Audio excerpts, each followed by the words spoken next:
जय हिंद साथियों, मैं हूं कृष्ण लाल और आप देख रहे हैं RJ Krishna education YouTube channel.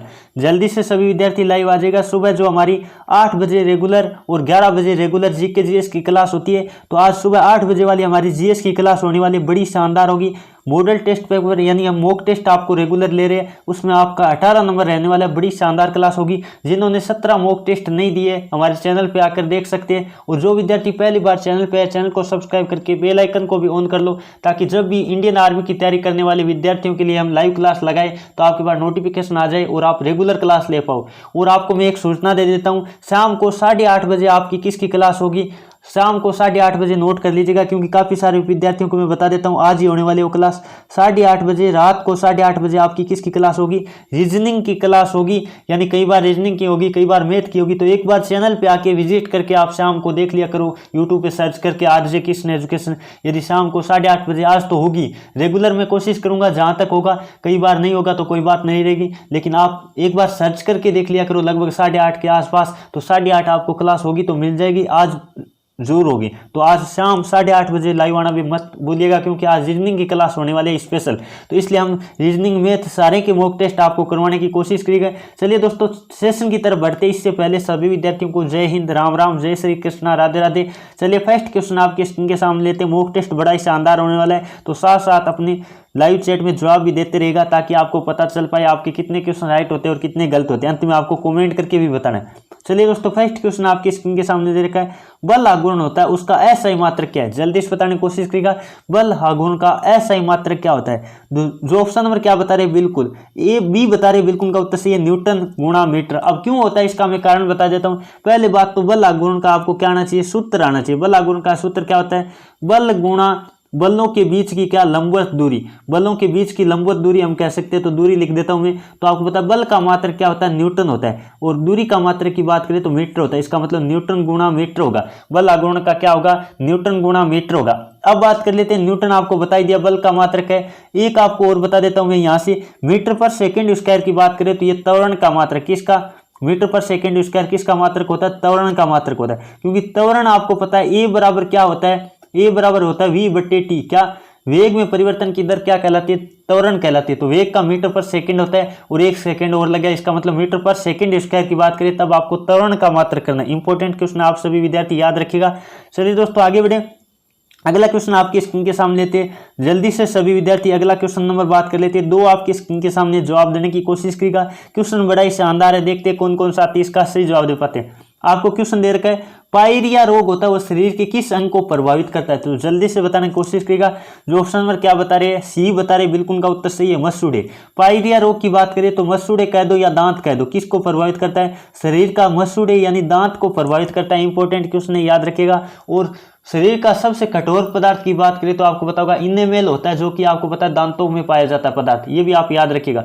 अब बात कर लेते हैं यहाँ से काफी सारे क्वेश्चन बने। हड्डियों को प्रभावित करने वाले रोग की बात करें तो आपको पता होगा रिकेटस है। रिकेटस आपको पता होगा विटामिन डी की कमी से होता है। रिकेटस किसको प्रभावित करता है, मानव शरीर की हड्डियों पर होने वाला रोग है, तो याद रखिएगा रिकेटस। ये क्वेश्चन भी इंपॉर्टेंट है, एक बार मैं सही लिख देता हूँ।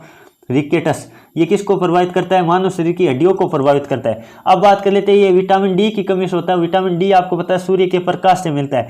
और पीलिया की बात करें तो आपको याद होना चाहिए, पीलिया शरीर के यकृत को प्रभावित करता है। पीलिया किसको प्रभावित करता है, शरीर के यकृत को प्रभावित करता है, ये भी आपको याद रख लेना है। चलिए दोस्तों, और आपको पता होगा मसूड़े से संबंधित रोग जो मैंने बताया, पायरिया कह दो या कह दो स्कर्वी, स्कर्वी भी कह सकते हैं, याद रखिएगा, ये विटामिन सी की कमी से होता है। चलिए दोस्तों आगे बढ़ते हैं, अगला क्वेश्चन नंबर बात कर लेते हैं। 3 आपके स्क्रीन के सामने, कॉपी और पेन साथ रखिएगा, क्योंकि जो भी क्वेश्चन आपको नहीं आता है कॉपी में नोट कर लीजिएगा, ताकि आपके भविष्य में ध्यान रहे, कोई भी क्वेश्चन आपसे मिस न हो पाए। चलिए दोस्तों अगला क्वेश्चन आपकी स्क्रीन के सामने क्या दे रखा है, झूठ पकड़ने की जो मशीन है उसका कौन सी है? जल्दी से बताने की कोशिश करिएगा। तो आप सबको पता होगा, जो ऑप्शन नंबर सी बता रहे पॉलीग्राफ, बिल्कुल का उत्तर सही है। झूठ पकड़ने की मशीन की बात करें तो आपको करना है पॉलीग्राफ। और टेकोमीटर मैंने 2-3 दिन पहले आपको बताया था, वायुयान की गति नापने के लिए, याद रखिएगा, वायुयान की मैंने काफी बार बता भी चुका हूं। वायुयान की गति नापने के लिए आपको पता होगा टेकोमीटर। और स्पीडोमीटर की बात करें तो वाहनों की गति नापने के लिए किसका यूज किया जाता है, स्पीडोमीटर का। और सिस्मोग्राफ की बात करें तो आपको पता होगा भूकंप की तीव्रता नापने के लिए, यह भी याद रखिएगा।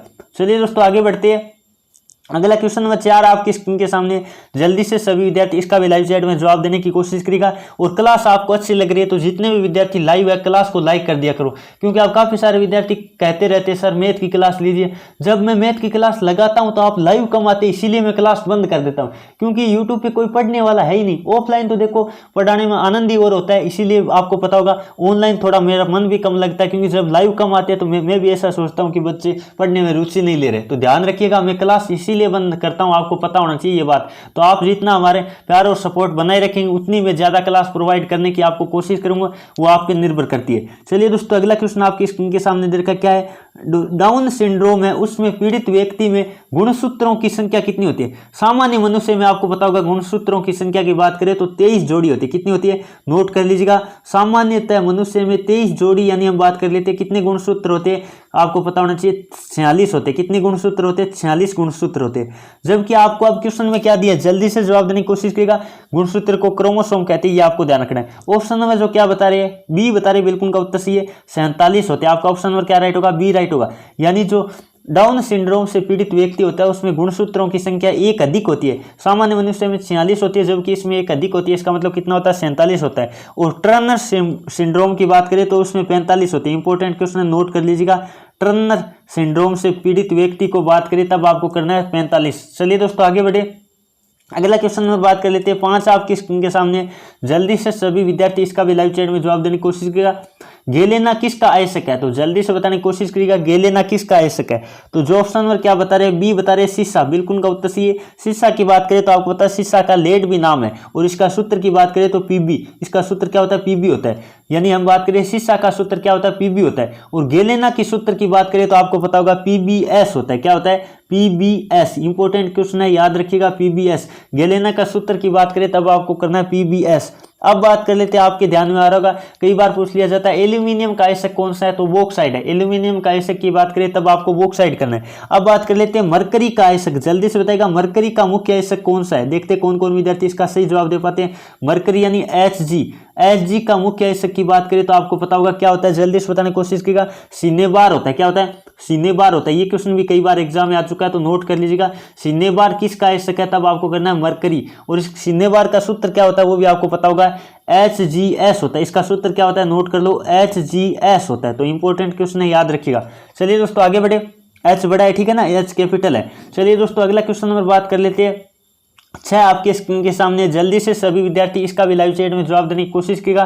शोर की तीव्रता, क्वेश्चन क्या दे रखा है, शोर की तीव्रता मापने की इकाई है, यानी आपको मात्रक बताना है शोर की तीव्रता। इसका मतलब शोर का मतलब क्या हुआ, शोर का मतलब हुआ ध्वनि। तो आपको मैंने थोड़ा सा क्वेश्चन अलग तरीके से लिखने की कोशिश की है। ध्वनि की तीव्रता का मात्रक आप सबको पता होगा, जो ऑप्शन नंबर क्या बता रहे, सी बता रहे डेसिबल। बिल्कुल का उत्तर सी, ये काफी बार एग्जाम में आया हुआ क्वेश्चन है, तो नोट कर लीजिएगा। और एम्पियर बात करें तो विद्युत धारा का मात्रक क्या होता है, एम्पियर होता है। आवर्ती के मात्रक की बात करें तो हर्ट्ज होता है। बैरोमीटर की बात करें तो आपको पता होगा दाब नापने के लिए जो यंत्र काम में लिया जाता है वो बैरोमीटर होता है। चलिए दोस्तों आगे बढ़े, अगला क्वेश्चन नंबर 7 आपकी स्क्रीन के सामने। जल्दी से सभी विद्यार्थी इसका भी लाइव चैट में जवाब देने की कोशिश करेगा। क्वेश्चन क्या दे रखा है, लालटेन की बत्ती में जो तेल है किस कारण ऊपर चढ़ता है। तो आपने देखा होगा लालटेन होती है, या हम बात करें दिया होता है, या कोई भी मतलब इस तरह की जिसे हम चिमनी भी कहते हैं एक तरह से। तो आपको पता होगा इसमें जो तेल होता है वो ऊपर उठता है, वो किसके कारण उठता है। तो आपको पता होगा बत्ती में जो तेल ऊपर उठता है, तो आपको पता होगा जो ऑप्शन नंबर क्या बता रहे, ए बता रहे केशिकत्व। बिल्कुल का उत्तर सही। ये क्वेश्चन भी कई बार आर्मी के एग्जाम में रिपीट हो चुका है, तो खास तौर से ध्यान रखिएगा। अब बात कर लेते हैं, आपको पता होगा उत्प्लावकता की बात करें तो आपको पता होगा कोई वस्तु कब डूबती है और कब तैरती है। आपको पता होगा आर्किमिडीज ने यह सिद्धांत दिया था, उत्प्लावकता का नियम। ये निर्भर करता है पदार्थ के, यानी जो वस्तु पानी में तैरेगी या डूबेगी वो उसके घनत्व पर निर्भर करता है। चलिए दोस्तों, पृष्ठ तनाव आपको पता है, वर्षा की जो बूंद गोलाकार होती है वो किसके कारण होती है, पृष्ठ तनाव के कारण होती है, वो भी आपको याद रख लेना है। चलिए दोस्तों आगे बढ़े, अगला क्वेश्चन नंबर बात कर लेते हैं 8 आपकी स्क्रीन के सामने। क्या दे रखा है, जरा दृष्टि दोष। जरा दृष्टि दोष का मतलब है बूढ़ापे, यानी हम बात करें उम्र के साथ साथ आंखों का कमजोर होना। उसमें आपको पता है व्यक्ति पीड़ित होता है तो उसके चश्मे में कौन सा लेंस लगा होता है। बहुत ही शानदार कि उसने जल्दी से जवाब देने की कोशिश करेगा। तो जो ऑप्शन नंबर क्या बता रहे, सी बता रहे द्विफोक्सी लेंस। थोड़ा सही कर लीजिएगा, द्विफोक्सी लिख दिया, द्विफोक्सी ये काट दीजिएगा थोड़ा, ये मैं कर देता हूँ, एक बार काट देता हूँ, ठीक है। याद रखिएगा द्विफोक्सी लेंस, कौन सा लेंस काम में लिया जाता है, द्विफोक्सी लेंस। जिसमें हम बात करें तो आपको ध्यान रखना है दो लेंस लगे होते हैं, एक उत्तल और एक अवतल। ये इंपॉर्टेंट क्वेश्चन बनता है। जो द्विफोक्सी लेंस का मतलब क्या हुआ, जरा दृष्टि दोष से पीड़ित व्यक्ति होगा, यानी उम्र के साथ जिसकी आंखें खराब हो जाती है, उसमें आपको पता है द्विफोक्सी लेंस लगा होता है। अब काफी बार क्वेश्चन ऐसे आ जाता है, जो चश्मा होता है उसमें ऊपर कौन सा लगा होता है और नीचे कौन सा लेंस लगा होता है। ये क्वेश्चन इंपॉर्टेंट बनता है। जैसे मान लेते हैं ये चश्मा है, तो इसमें कई बार क्वेश्चन ऐसे पूछ लेता है, मैं आपको बना के बता देता हूँ, ऊपर कौन सा लेंस लगा होता है और नीचे कौन सा लेंस होता है। तो आपको पता है, पहले बात तो इसमें लेंस दो होगी, तो मैं थोड़ा सा बता देता हूँ। इस तरह मतलब दो भागों में विभाजित होगा। तो ऊपर लेंस कौन सा होता है और नीचे कौन सा होता है, खास तौर से ध्यान रखिएगा। ऊपर की बात करें तब को आपको कौन सा करना है मैं बता देता हूँ। ऊपर की बात करें तब आपको करना है अवतल। क्या होता है, ऊपर अवतल होता है। इंपॉर्टेंट क्वेश्चन है, कई बार एग्जाम में आ चुका है। जो चश्मा होता है द्विफोक्सी लेंस वाला, उसमें ऊपर अवतल होता है और नीचे कौन सा होता है, नीचे आपको पता है उत्तल होता है। तो आपको पता चल गया होगा, क्योंकि आपको पता है दूर देखने के लिए अवतल चाहिए। आपको पता है दूर देखेगा तो ऊपर से देखेगा। चश्मा जैसे आपको पता है लंबी नजर देगा तो सीधा ऊपर से देखेगा, इसका मतलब अवतल लेंस होता है। अवतल से आपको पता है दूर दिखाई देता है, और उत्तल की बात करें तो नजदीक दिखाई देता है। और जब हम आंखें नीचे करेंगे यानी नजदीक करेंगे, तब आपको पता है नीचे वाला लेंस काम आ जाएगा। तो ये इंपॉर्टेंट क्वेश्चन आप सभी याद रखिएगा। अब बात कर लेते हैं यहाँ से उत्तल लेंस की बात करें तो आपको पता होगा कि इसमें दूरदृष्टि दोष से पीड़ित व्यक्ति होता है। दूरदृष्टि दोष से पीड़ित व्यक्ति होता है, आपको ध्यान रखना है। दूरदृष्टि दोष से पीड़ित, उसमें आपको पता है चश्मे में कौन सा लेंस लगा होता है, तो आपको करना क्या, उत्तल। और बात कर लेते हैं जो निकट दृष्टि दोष से पीड़ित होता है। नोट कर लीजिएगा, मैं थोड़ा यहां लिख देता हूं। निकट दृष्टि दोष से पीड़ित होता है, इंपॉर्टेंट क्वेश्चन है। निकट दृष्टि दोष से पीड़ित होता है, उसमें आपको पता है मायोपिया कहते हैं। इस रोग को क्या कहते हैं, मायोपिया भी कहते हैं इंग्लिश में। तो याद रखिएगा, इसमें कौन सा लेंस लगा होता है, आपको ध्यान रखना है, अवतल होता है। मायोपिया से पीड़ित व्यक्ति को अवतल लेंस लगाया जाता है। यानी निकट दृष्टि दोष का मतलब क्या हुआ, निकट तो दिखाई देता है, दूर नहीं दिखाई देता है। ये रोग भी आपको पता होना चाहिए। कई बार तो क्वेश्चन ऐसे आ जाता है, निकट दृष्टि दोष में व्यक्ति को कहां साफ दिखाई देता है। तो निकट दृष्टि दोष का मतलब निकट दिखाई देता है, दूर नहीं दिखाई देता। और दूर दिखाने के लिए उसमें क्या कौन सा लेंस लगाना पड़ेगा, अवतल।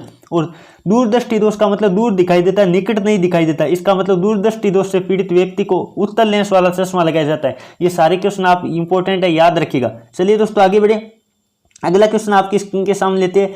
जल्दी से सभी विद्यार्थी क्वेश्चन नंबर 9 का भी जवाब देने की कोशिश करिएगा। देखते कौन कौन विद्यार्थी इसका सही जवाब दे पाते। क्वेश्चन क्या दे रखा है, एरोप्लेन का आविष्कार किसने किया था। जल्दी से बताने की कोशिश करिएगा, एरोप्लेन का आविष्कार किसने किया था।